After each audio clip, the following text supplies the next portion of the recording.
Praise the lord. మన ప్రభును మన రక్షకుడైన యేసుక్రీస్తు వారి శ్రేష్టమైన నామంలో మీ అందరికీ మా హృదయపూర్వక వందనములు. ఈరోజు దేవుని వాక్యము, అట్టి ఉపవాసము యెహోవాకు ప్రీతికరమని మీరనుకొందురా. యెషయా గ్రంథము 58వ అధ్యాయము 5వ వచనము. If they call this a fast acceptable to the lord, Isaiah chapter 58 verse 5. ఈ రోజుకు గాను కృపగలిగిన దేవుడు మనకు అనుగ్రహించిన వాక్య భాగమును బట్టి ధ్యానించుకుందాము. ప్రభునందు ప్రియమైన సహోదరి సహోదరులారా, ఉపవాసముండమని బైబిల్ గ్రంథము ప్రోత్సహిస్తుంది. ఉపవాస ప్రార్థన ద్వారా అనేక మంది గొప్ప కార్యములను చూశారు. ఎన్నో అద్భుతాలు వారి కుటుంబంలో జరిగాయని కూడా సాక్ష్యమిస్తారు కదండి. ఉపవాసము చేస్తున్నామండి, 3 రోజుల నుండి ఏమి తినలేదు, పచ్చి మంచినీళ్ళు కూడా ముట్టలేదు, అయినా నా ప్రార్థనకు జవాబు రావడం లేదు అని అనుకునేవారు కూడా లేకపోలేదు. ఈ రోజున నీవు ఏదైనా తీవ్రమైన సమస్యతో బాధపడుతుంటే, కుటుంబంలో సమస్యలు ఉప్పెన వలె చెలరేగుతుంటే, నేను కూడా ఇచ్చే సలహా ఏంటంటే, ఉపవాసం ఉండి ప్రార్థించు. తప్పక ఆ సమస్యలన్నిటి నుండి నీవు బయటపడతావు. ప్రభువైన యేసుక్రీస్తు వారు కూడా తన శిష్యులకు ఒకానొక సందర్భంలో చెబుతాడు, మీరు ఉపవాసం ఉండి ప్రార్థించుట వలన మీరు కార్యము చేయగలరు అని. అంటే ఉపవాసమునకు అంత ప్రాముఖ్యత ఉంది అని మనం గ్రహించాలి. ఈ రోజున అనారోగ్యముతో బాధపడుతున్నావేమో, ఉద్యోగములో సమస్యలు, వ్యాపారములో ఇబ్బందులు, అప్పులన్నీ చుట్టూ ముట్టేసిన పరిస్థితులు, బలమైన శోధనలు, అపవాది దురాత్మ శక్తుల వలన పీడింపబడుతున్నావేమో, ఉపవాసముండి ప్రార్థన చేయి. దేవుడు తప్పక నీ మొర వింటాడు. ఆయన నీ ప్రార్థనకు సమాధానం ఇస్తాడు. అయితే ఇక్కడ వచ్చిన సమస్య ఏంటి అంటే, ఉపవాసం ఎలా ఉండాలి, ఎలా చేయాలి, ఎలా చేస్తే దేవునికి ఇష్టము అని మనము తెలుసుకోవాలి. మీకు ఇష్టమైన వారికి చికెన్ అంటే బాగా ఇష్టమని వారి ఇంటికి వచ్చినప్పుడు వారి కోసం చికెన్ తెప్పించి బాగా వండి దానిలో ఉప్పు వేయకుండా వారి ముందు పెడితే దానిని వారు తినగలరా? దానిని వారు ఇష్టపడతారా? వారికి చికెన్ అంటే ఎంత ఇష్టమున్నా సరే ఉప్పు వేయకుండా, కావలసిన వాటిని దానిలో యాడ్ చేయకుండా చేస్తే ఎవ్వరు కూడా తినలేరు, పైగా అసహించుకుంటారు కదండి. ఈరోజు నాకు కొంతమంది విశ్వాసులు కూడా ఇలానే ఉప్పు లేని చికెన్ పెట్టినట్లుగానే వారి ఉపవాస ప్రార్థన ఉంటుంది. దేవునికి ఉపవాస ప్రార్థన చేస్తే ఇష్టము అని, ఉపవాసము చేయాలని దైవజనులు కూడా చెప్పారు అని ఉపవాసం చేస్తున్నారు. దైవజనులు కూడా చెప్పారని ఉపవాసం చేస్తున్నారు. కానీ ఆ ఉపవాసము దేవునికి ఇష్టమో లేదో అని మాత్రం చూడడం లేదు. వీరికి నచ్చింది వీరు చేస్తున్నారు తప్పితే దేవునికి నచ్చిందేంటో తెలుసుకోవడం లేదు. అందునిమిత్తమునే ఈ రోజున ఇర్మియా భక్తుడు మనందరికీ జ్ఞాపకం చేస్తున్నాడు, దేవునికి ప్రీతికరమైన ఉపవాసము చేయాలి అని. ఉపవాసం అంటే దేవునికి ఇంకా దగ్గరగా ఉండేందుకు ఉపయోగపడే సమయం. అటువంటి సమయాన్ని ఎలా వాడుతున్నారు? లేఖనములు సెలవిస్తున్నాయి, మీ ఉపవాస దినమున మీరు మీ వ్యాపారము చేయుదురు, మీ పనివారి చేత కఠినమైన పని చేయించుదురు, మీరు కలహపడుచు వివాదము చేయుచు అన్యాయముగా గుద్దులాడుచు ఉపవాసముందురు, మీ కంఠధ్వని పరమున వినబడునట్లుగా మీరిప్పుడు ఉపవాసం ఉండరు. అట్టి ఉపవాసము నాకు అనుకూలమా అని దేవుడు అడుగుతున్నాడు. ఉపవాసం ఉన్నామని చెప్పుకొని రోజువారి పనుల్లో వారుంటూ నోటికొచ్చిన విధంగా మాట్లాడుతూ దయ, కనికరము, జాలి ఇవేవి లేకుండా గొడవలు పడుతూ ఉపవాసము చేస్తే అది నిజమైన ఉపవాసము కాదు. అలా చేస్తే, ప్రార్థించితే ఆయన వరకు నీ ప్రార్థన వెళ్ళదు. మరి ఎలా చేయాలి అంటే, సమస్యలో ఉన్న వారిని కాపాడుట, ఆహారము లేని వారికి ఆహారము పెట్టుట, రక్త సంబంధికులకు ముఖము త్రిప్పకుండుట, దిక్కులేని వారిని చేర్చుకొనుట, వస్త్రహీనులు కనబడితే వస్త్రమిచ్చుట, ఇదే కదా నాకు ఇష్టమైన ఉపవాసం అని దేవుడు సెలవిస్తున్నాడు. నేను ఈరోజు ఉపవాసం ఉన్నాను కదా, ఒక అరకిలో బియ్యం మిగిలిపోయాయి, గ్యాస్ వేస్ట్ కాలేదు, ఆహారము వండే పని లేదు, ఇది కాదు మనం ఆలోచించాల్సింది. ఆ ఆహారమే ఆకలితో ఉన్నవారికి పెడితే దేవుడు సంతోషిస్తాడు. అప్పుడు మన మొర వింటాడు. అప్పుడే మన సమస్యల్లో నుండి మనము విడుదల పొందుకుంటాం.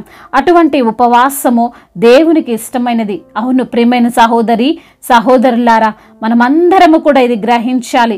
ఈ రోజున ఈ సమయంలో ఈ మాటలు వింటున్న ప్రియమైన సహోదరి సహోదరుడా, మరి నీవు దేవునికి ఇష్టమైన ఉపవాసం చేస్తున్నావా? లేక ఆ రోజున ఇజ్రాయేలీల వలె పైపైకి అందరికీ కనబడడం కోసం, ఏదో గొప్ప కోసం నీరసమైన ముఖము పెట్టుకొని ఉపవాసం చేస్తున్నావా?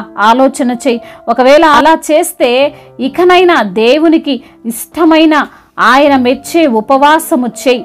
మనుష్యులు నచ్చేది కాదు.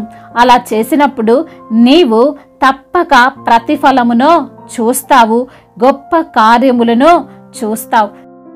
దేవుడు ఈ మాటలను దీవించి మన హృదయములో ఫలింపచేయునుగాక. వాక్య భాగమును బట్టి ప్రార్థించుకుందాము. ప్రతి ఒక్కరు కూడా ప్రార్థనలో ఏకీభవించగలరు. ప్రార్థన.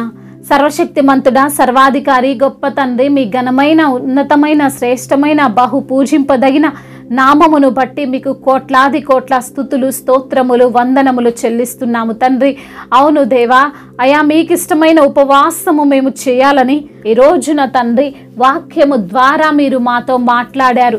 అవును తండ్రి, ఆకలితో ఉన్న వారి యొక్క ఆకలిని తీర్చమని, అయా వస్త్రహీనులు కనబడితే వారికి వస్త్రమును ఇవ్వాలని, అది మీకు ఇష్టమైన ఉపవాసం అని తండ్రి తెలియజేశారు. ఆ విధంగా మేము ఉండడానికి సహాయము చేయండి ప్రభా.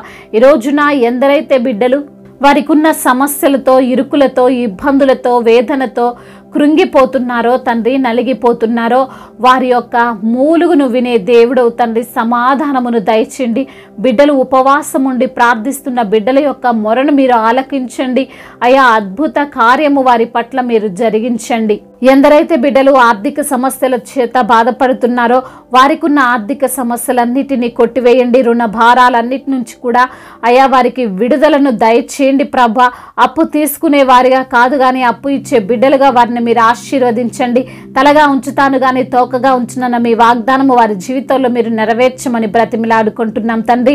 ఉద్యోగము లేని బిడ్డలకు మంచి ఉద్యోగాన్ని దయచేయండి అయా. మరి తండ్రి రిటైర్మెంట్స్ కొరకు, అదేవిధంగా ట్రాన్స్ఫర్ నిమిత్తము, అదేవిధంగా నా ప్రభా శాలరీ ఇంక్రీజ్మెంట్ కొరకు ఎవరైతే తండ్రి మీ సన్నిధిలో మొరపెడుతున్నారో వారి మొరను ఆలకించండి తండ్రి అయా. మరి అదేవిధంగా ఎందరి బిడ్డల కుటుంబాలలో అయితే సఖ్యత లేక, సమాధానము లేక, గొడవలతో అల్లర్లతో ఉంటున్నారో అయా వారి మధ్య సమాధానాన్ని కలగజేయండి ప్రభువా. మీరే సఖ్యతను దయచేయమని బ్రతిమిలాడుకుంటున్నాం. ముఖ్యంగా భార్య భర్తల మధ్య ఉన్న విభేదాలను తొలగించండి. భర్తకు లోబడే మనస్సు భార్యకు దయచేయండి ప్రభా. ఇరువురిని వారు అర్థము చేసుకొని ప్రభా ముందుకు నడవడానికి తండ్రి, ఆత్మీయ జీవితంలో ఎదగడానికి సహాయం చేయండి అయా. గర్భఫలము లేక బాధపడుతున్న బిడ్డలకు తండ్రి గర్భఫలాన్ని దయచేయండి. గర్భఫలము మీరిచ్చే బహుమానము తండ్రి. అద్భుత కార్యం ఆ బిడ్డల పట్ల మీరు జరిగించండి. మరి తండ్రి గర్భిణీ స్త్రీలను దీవించండి. తల్లి బిడ్డలకు క్షేమాన్ని దయచండి అయా. మరి తండ్రి డెలివరీ సమయంలో మీరే బిడ్డలకు తోడుగా ఉండమని అయా, కావలసిన శక్తిని, బలాన్ని అయా, బ్లడ్ను మీరే సమకూర్చమని బ్రతిమిలాడుకుంటున్నాం. ఇప్పుడే పుట్టిన చంటి బిడ్డల నిమిత్తం ప్రార్థిస్తున్నాం తండ్రి. బిడ్డలను మీరే కాచి కాపాడండి ప్రభా. అదేవిధంగా నా తండ్రి ఎందరైతే బిడ్డలు బిజినెస్ చేస్తున్నారో, ఎందరైతే బిడ్డలు ప్రభా వ్యవసాయం చేస్తున్నారో, ఎందరైతే బిడ్డలు చేతి పనులు చేసుకుంటూ ఆయా పనులలో ముందుకు వెళ్తున్నారో ప్రతి బిడ్డను మీరు జ్ఞాపకం చేసుకోండి. అవును దేవా అయ్యా, వారికి మీరు తోడుగా ఉండండి. మీ జ్ఞానం ఇచ్చి వారిని నడిపించండి. వారు ఏ పని చేస్తున్నా మీ నామాన్ని మహిమపరిచే విధంగా అయ్యా వారిని మీరు లేవనెత్తమని వేడుకుంటున్నాము తండ్రి. అదేవిధంగా దైవజనులందరికీ మీరు తోడుగా ఉండండి. సువార్థికులందరినీ మీరు బలపరచండి నా తండ్రి. ఏ విషయంలో తండ్రి అయ్యా వారు భయపడక తండ్రి అయ్యా, దిగులు పడక ప్రతి విషయంలో తండ్రి వారిని మీరు ధైర్యపరిచి ప్రోత్సహించండి. అనేకులకు తండ్రి మీ రక్షణ సువార్తను ప్రకటించటకు సహాయం దయచేయండి. ప్రతి ఒక్క దైవజనుడికి, ప్రతి ఒక్క సువార్థికునికి మీరు తోడుగా ఉండమని వేడుకుంటున్నాము తండ్రి. అదేవిధంగా ఇతర దేశాల్లో ఉంటున్న మీ ప్రియులను, మీ బిడ్డలను మీరు జ్ఞాపకం చేసుకోండి. వారు చేస్తున్న ప్రతి ఒక్క ప్రయత్నాన్ని మీరు సఫలం చేయండి. వారి కన్నీటిని తుడవండి, నాట్యంగా మార్చండి. వేదనను తండ్రి సంతోషకరంగా మార్చమని వేడుకుంటున్నాం తండ్రి. అయ్యా ఎందరైతే బిడ్డలు అనారోగ్యముతో బాధపడుతున్నారో సంపూర్ణ ఆరోగ్యమును ప్రతి బిడ్డకు మీరు అనుగ్రహించండి అయ్యా. అవును దేవా, ఏ రోగముతో అయితే బిడ్డలున్నారో ఉన్నారో, ఏ వ్యసనాలతో అయితే బిడ్డలు ఉన్నారో, ఏ రుగ్మతతో అయితే బిడ్డలు ఉన్నారో ఆ యొక్క రోగములన్నిటి నుంచి కూడా విడుదల దయచేయండి నా ప్రభువా. అయ్యా మీరే సంపూర్ణ ఆరోగ్యం ఇచ్చి మీ సన్నిధిలో సాక్షులుగా వారిని నిలవబెట్టండి. ప్రతి యవ్వన బిడ్డకు మీరు తోడుగా ఉండండి. చిన్న బిడ్డలందరినీ కాచి కాపాడండి. మీ యొక్క అమూల్యమైన రక్తము ఆ బిడ్డల పైన ప్రోక్షించండి. ముఖ్యంగా మీ యొక్క మెండైన కాపుదల ప్రతి ఒక్కరికి మీరు దయచేయమని, తను ఇంతవరకు చేసిన ప్రార్థన అంతటిని మీ పాద సన్నిధిన చేర్చుకోమని, మానాథుడు సర్వశక్తిమంతుడు సజీవుడు బలవంతుడైన యేసుక్రీస్తు వారి శ్రేష్టమైన నామంలో ఈ ప్రార్థనను అడిగి వేడుకొని పొందుకొని ఉన్నాము మా ప్రియ పరలోకపు తండ్రి. ఆమేన్. ఈరోజు పెళ్లి రోజు మరియు పుట్టినరోజు జరుపుకున్న వారందరినీ దేవుడు దీవించి సకల ఆశీర్వాదముల చేత మిమ్మల్ని నింపునుగాక. మీ యొక్క ప్రార్థన అవసరతలను మాకు తెలియజేయగలరు. మీ కొరకు మేము తప్పక ప్రార్థిస్తాం. మొదటిసారిగా మన యొక్క ఆదరణ వాక్యం చూస్తున్నట్లయితే తప్పకుండా సబ్స్క్రైబ్ చేసుకోగలరు. ఈ వాక్యం మీకు ఆశీర్వాదకరంగా ఉండినట్లయితే అనేకులకు కూడా ఈ వాక్యాన్ని పంపి మీరు కూడా దేవుని యొక్క రాజ్య సువార్తలో పాలిభాగస్తులు కావాలని దేవుని పేరిట మనవి చేసుకుంటున్నాను. May God bless you all. దేవుడు మిమ్మల్ని దీవించి బలపరిచి స్థిరపరచునుగాక.